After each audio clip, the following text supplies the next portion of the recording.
All right, ready to dive in. We're tackling good energy today, Dr. Casey Means' book. You've given us a lot to unpack, this whole idea of metabolism and limitless health. Clearly, you're interested in more than just Band-Aid solutions, right? You want to get to the root of what causes chronic illness and how we can really take the reins when it comes to our health. What I find so fascinating about Dr. Means' approach is how she comes at these topics from a different angle. Like, she's arguing that a lot of these chronic illnesses we're seeing, they actually come from a disconnect, this clash between our ancient biology, what we're built for, and, well, the reality of modern life. A clash. Okay, that's a pretty bold statement. What do you mean by that? Well, she doesn't sugarcoat it. She lays out this picture of what she calls a crisis of bad energy. Think about it. 6 out of 10 adults are dealing with chronic illnesses. Right. Heart disease, right? And then you've got diabetes, autoimmune stuff, even mental health struggles. It's all on the rise. And Dr. Means, her argument is that this isn't just bad luck. It's a sign. Like our cells are waving their hands saying, hey, we're struggling to make energy here. So it's like our bodies are running on fumes instead of, that premium fuel. Perfect analogy. And just like a car that's not well maintained, our bodies, they start to sputter, break down when we're not giving them what they need to really thrive. So where do we start? How do we fix this mismatch? Where do we even begin to tackle this bad energy crisis? Means suggests we start by understanding these little powerhouses we have inside every cell, the mitochondria. Oh, right. The mitochondria. Okay. Yeah, I remember learning about them back in high school biology, but to be honest, I'm a little fuzzy on the details. They're amazing when you really think about them. Like mitochondria, they're these tiny factories in our cells, and their whole job is to take the food we eat and transform it into usable energy. It's called ATP. Complex process, but basically our cells need this energy to function, to do their thing. Right. Makes sense. But how does that connect back to the mismatch Dr. Means talks about? Well, here's where it gets really interesting. Dr. Means, her argument is that stuff in our modern lives, the food we eat, our stress levels, not getting enough sleep, even those environmental toxins we're exposed to, all of that can mess with our mitochondria. Wait, hold on. You're telling me that things like what I eat for breakfast or how stressed I am at work, that can actually affect these microscopic factories inside my cells? Exactly. And when these tiny factories aren't working right, it's like a domino effect, things start to go haywire throughout our bodies. That's where a lot of these health issues stem from. Okay, I'll be honest, that's kind of unsettling, but also super fascinating. Starting to see how it all fits together. So what are some of the ways this bad energy thing, how does it actually show up in our bodies? What are some examples? One of the most interesting links Dr. Means makes is between our blood sugar, how stable it is, and our mental health. She says that when our blood sugar is on this roller coaster, spiking and crashing, it throws off the balance of these chemicals in our brains, neurotransmitters. So we're not just talking about being hangry here, but potentially impacting our mood, focus, even our chances of dealing with anxiety or depression. Precisely. And Dr. Means, she highlights the role of our gut microbiome, all those trillions of bacteria living in our intestines. They play a huge part in this connection too. Right, the gut microbiome. I hear that term everywhere these days, but I'm still not entirely clear on how it all works. It's wild. It's like this whole ecosystem living inside us. And it's hugely important for overall health. One thing it does is produce these neurotransmitters, like serotonin. Those are key for mood regulation. But here's the thing. When our gut is inflamed, out of balance, often because of a diet full of processed junk and sugar, it throws that whole system off. And that can end up impacting our mental well-being in a big way. So it's not just what we're eating, but how it affects the trillions of tiny tenants we have living in our gut. It's this whole chain reaction. If our gut's unhappy, our brain might not be too happy either. You got it. And this interconnectedness, that's really at the core of Dr. Means' work. She talks about how chronic inflammation, which is a major sign of this bad energy, it's like this low-burning fire throughout our bodies, and it contributes to so many things. Heart disease, arthritis, autoimmune issues, you name it. So we can't just focus on individual symptoms, right? We have to look at the root causes and understand how all these seemingly separate health issues might actually be linked. Exactly. And that's what makes Dr. Means' perspective so compelling. It's not just another diet fad or exercise craze. It's a whole new framework for thinking about our health, how it works, and how disease develops. Okay, so less doom and gloom, more solutions. How do we go from bad energy to good energy? I mean, can we even reverse the effects of modern life on our bodies? That's the great thing. Dr. Means, she lays out this good energy solution. It's like a roadmap, practical steps we can take to, reclaim our health. And it's not about crazy restrictions or anything. It's more about a sustainable approach, something you can stick with that gets at those root causes of bad energy. I like that. So it's not about deprivation. It's about supporting our bodies in a way that makes sense for the long haul. So first step on this good energy journey, what's the starting point? Well, it starts with food. But Dr. Means, she takes it a step further. She wants us to think of food as information. Food is information. Okay, now that's a new one. What kind of information are we talking about here? So she explains how every time we eat something, it's like sending signals to our cells, right?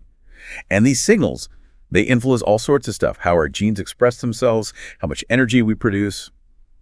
The problem is, our modern diet, it's full of processed foods, refined sugars, those industrial seed oils. They're basically bombarding our cells with junk information. So we're like spamming ourselves with junk mail instead of sending them a well-written email. No wonder they're struggling to function. Exactly. And those industrial seed oils, that's a big one.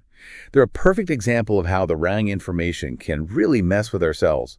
You find them in so many processed foods, even some cooking oils, and they're loaded with omega-6 fatty acids. Too much of that, it creates inflammation in the body, especially in our cell membranes. So instead of helping our cells, these oils are actually adding fuel to the bad energy fire. That's a little scary. It is. And the scary part is how common they are in our food. But the good news is we get to choose. We have the power to choose differently.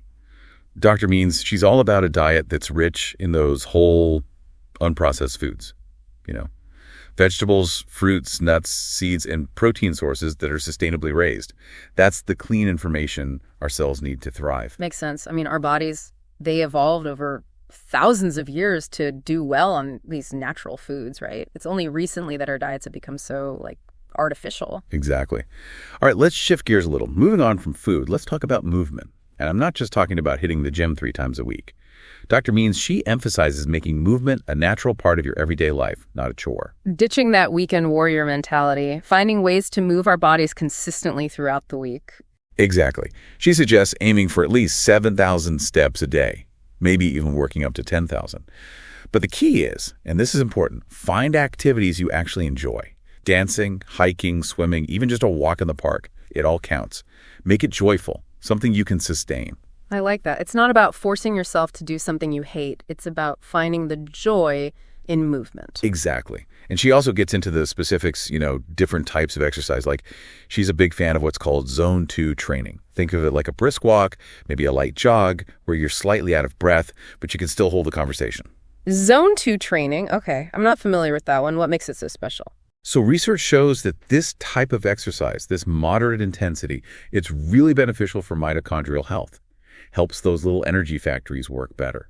And then she also talks about high-intensity interval training, HIT, to give your metabolism a boost and challenge your body in a different way. So a good mix of that steady-state cardio and those shorter bursts of intensity. Variety is key. Absolutely. And don't underestimate just like a general movement throughout the day. Dr. Means calls it incidental movement, taking the stairs instead of the elevator, pacing while you're on the phone, even just standing up to stretch every hour. Little things make a difference. Yeah, those little bits of movement, they add up, not just for burning calories, but for our overall health, right? Exactly. It's about making movement a natural part of your life, not just something you check off your to-do list. Okay, shifting gears a bit here. Dr. Means' work, it goes beyond the typical advice. She talks about something that often gets overlooked, light and sleep. She says that our modern way of life, with all the artificial light, especially at night, and all the screen time, it throws off our body's natural rhythms. Right, our circadian rhythm. I know I need to pay more attention to that. It's tough though, right? I often find myself up late, working under those artificial lights, staring at my laptop, or, let's be honest, scrolling through social media. Oh, you're definitely not alone there. So many of us, we're messing with our natural sleep patterns without even realizing it. Yeah. But it's the science that's fascinating. Dr. Means explains that we have this internal clock, right? And it's mainly controlled by this tiny part of our brain called the suprachiasmatic nucleus, or SCN. The SCN. Okay, that sounds important. Tell me more. It is. Think of it as our master timekeeper. It takes in signals from light and then coordinates all these bodily functions. Hormones, sleep-wake cycles, even our metabolism. Wow, it's like the conductor of our internal orchestra, making sure everything's in sync. Exactly. But when we expose ourselves to artificial light at night, especially blue light from our devices, it's like sending mixed signals to our SCN. And that messes with our rhythms, our sleep quality, our energy, even our long-term health.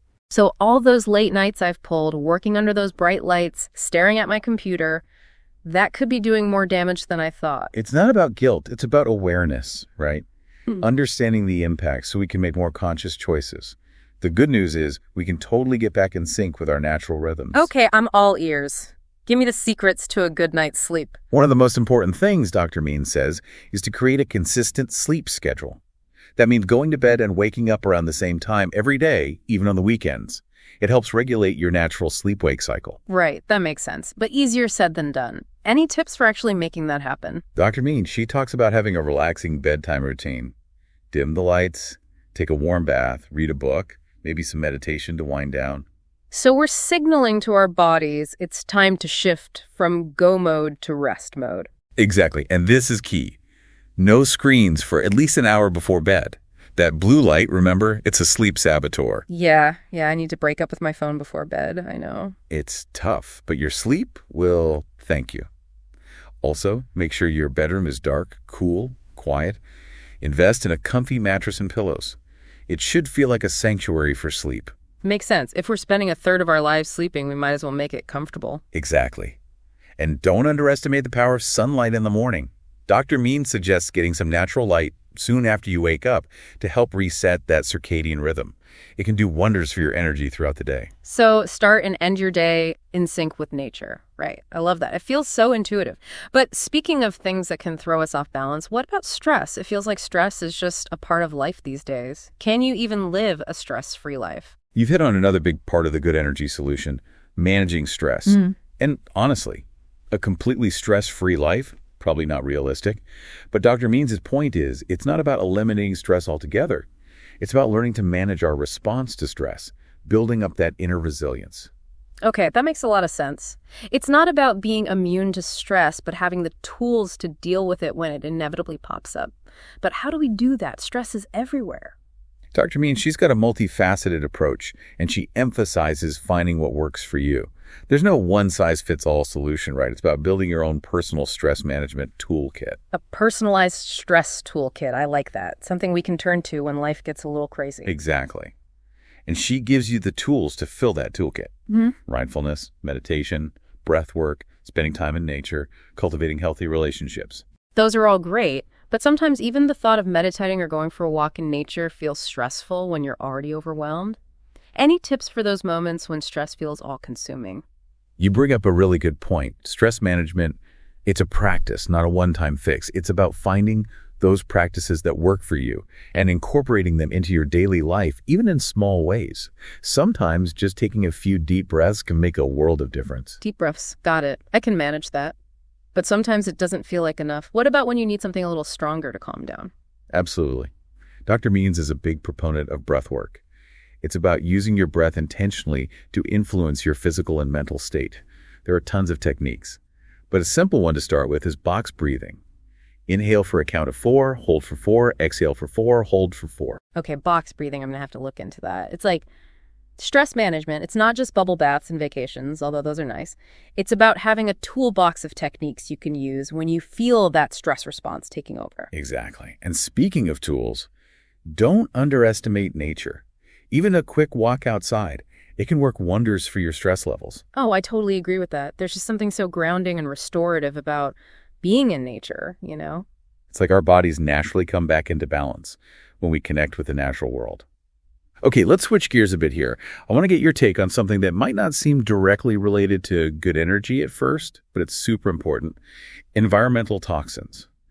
Dr. Means she dedicates a good chunk of her book to this, and it's pretty eye-opening. Environmental toxins. Okay, that's not something I've given a ton of thought to, I have to admit. Tell me more. Well, Dr. Means' point is we're surrounded by chemicals in our everyday lives, right?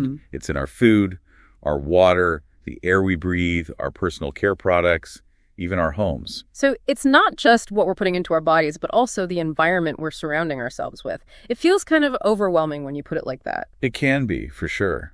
But Dr. Means, her message is about empowering ourselves, not scaring us. She gives you practical ways to minimize your exposure to these toxins and support your body's natural detox processes. Okay, I'm definitely intrigued and a little overwhelmed. Give me the rundown. What can we do? She suggests a multi-pronged approach. It starts with food, like we were talking about. Choosing organic whenever possible, that's a big one. It significantly reduces your exposure to pesticides and herbicides. Okay, that makes sense. Organic can get pricey, though.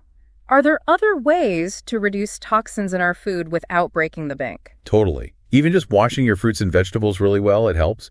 And then there are certain foods that actually have detoxifying properties. Detoxifying foods, like what? Things like cruciferous vegetables, broccoli, cauliflower, Brussels sprouts. They have compounds that help your liver do its detox thing. Oh, and water. Drinking enough water is so important to help flush out toxins. So it's not just about restriction, it's about making choices that support our body's natural ability to detox. Exactly. And it goes beyond food, too. Dr. Means, she recommends filtering your water, choosing natural personal care products, even being mindful of the materials used in your home. So it's about creating a cleaner, healthier environment, both inside and out. You got it. And it doesn't have to be this huge, overwhelming change overnight. Dr. Means, she lays it out step by step, so you can make these changes gradually. I like that. Progress over perfection. Exactly. Now, switching gears to something that you might not immediately connect to good energy, but it's actually really important.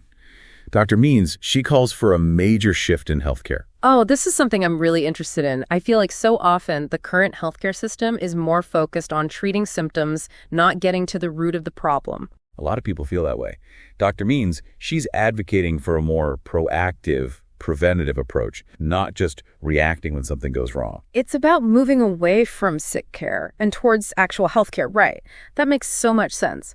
But how do we even begin to make that shift? It feels like such a big systemic problem. It is systemic, but Dr. Means, she believes it starts with individuals taking control of their own health. It's about becoming your own advocate, asking questions, finding practitioners who are on board with a more holistic, preventative approach. So it's about taking ownership and finding practitioners who are partners in our health journey, not just there to prescribe medication. Exactly. She wants us to take a more personalized approach to healthcare, where you understand your individual needs and make informed choices. And that's where data and technology come in. Okay, I'm listening. How can technology help us become more, empowered in our healthcare? Well, think about it. We have all these incredible tools now to track our health data, right? Continuous glucose monitors, fitness trackers, even at-home lab tests. Dr. Means, she sees these tools as empowering. They give you personalized information so you can make informed choices. So it's not just generic advice anymore. It's about understanding how our individual bodies respond to different foods, activities, and lifestyle choices. It's like having your own personal health dashboard. Exactly. But even though these tools are amazing, Dr. Means emphasizes that they're just that, tools. They don't replace connecting with knowledgeable healthcare providers and tuning into your body's own wisdom. That's a really good point. It's about finding that balance between using those tools and listening to our own internal signals. This is all so fascinating. It feels like we're on the verge of this healthcare revolution where people are really empowered to take charge of their well-being. But I have to ask, is this accessible to everyone? Those tools, those resources, they can be expensive. You're right. That's a valid concern. Dr. Means, she acknowledges those disparities in healthcare, and she's a big advocate for making these tools more affordable and accessible to everyone. She thinks technology can play a role in that. It's about making sure everyone has the opportunity to prioritize their well-being, not just those who can afford it. I love that. This has been such an empowering conversation. It feels like Dr. Means is giving us not just a health plan, but a guide to really taking control and becoming active participants in our own well-being. But before we wrap up this deep dive into good energy, I want to circle back to something you mentioned earlier, Dr. Means' idea of fearlessness being the highest level of good energy. What does she mean by that? That's a great question. And this is where Dr. Means' work goes beyond just the physical into the mental and emotional side of well-being. She says that fearlessness, it's not about not having any fear. I mean, that's probably impossible for most of us. It's about cultivating the courage to face our fears, to move through them, and not let them hold us back from truly living. So it's about being brave enough to be vulnerable, to push ourselves outside of our comfort zones, and to remember that we have the strength to handle challenges. Exactly. And she argues that this fearlessness, it's not just important for personal growth, it's also connected to our physical health. Mm-hmm. She explains that all that fear and anxiety, it keeps our bodies in a constant state of stress. And we've talked about what stress does, hormonal imbalances, inflammation, it depletes our good energy, Right. It's like our minds and our bodies, they're constantly talking to each other. And when our minds are filled with fear and worry, our bodies react by activating that fight or flight response, even if there's no real danger. Exactly. And if that stress response is always switched on, it takes a toll. It increases the risk of all sorts of chronic illnesses. Dr. Means says that by cultivating fearlessness, we can break free from that cycle of fear and stress and create the conditions for true well-being, both mentally and physically. That makes so much sense. But actually cultivating fearlessness, it sounds like a huge undertaking. Where do you even begin? It's about incorporating practices into your life that help you build up that courage, that resilience, that self-compassion. So things like mindfulness, gratitude, getting out into nature, finding your purpose, those are all part of building a more fearless life. Exactly. And remembering, that you are not your fears. You have a choice in how you respond to them. You're right. That's a powerful reminder. And it's not like you flip a switch, right? It's a journey, not a destination. There will be tough moments, times when you doubt yourself, when things feel uncertain. But when you build up those inner resources, that mindfulness, that gratitude, that kindness towards yourself, you can get through those challenges, even come out stronger on the other side. This has been so inspiring. Dr. Casey Means Good Energy. It's given us a lot to think about. I don't know about you, but I'm feeling ready to step up, take control, and create a life that's not just healthy, but joyful and meaningful too, one that feels aligned with what really matters to me. I'm right there with you. It's been great diving into this with you. And to our listeners, thanks for joining us on this deep dive. We hope you've learned something valuable today and that you're feeling inspired to go out and reclaim your own good energy. Until next time, remember, you have the power to create the life you want, a life that's vibrant, full of meaning, and bursting with possibilities.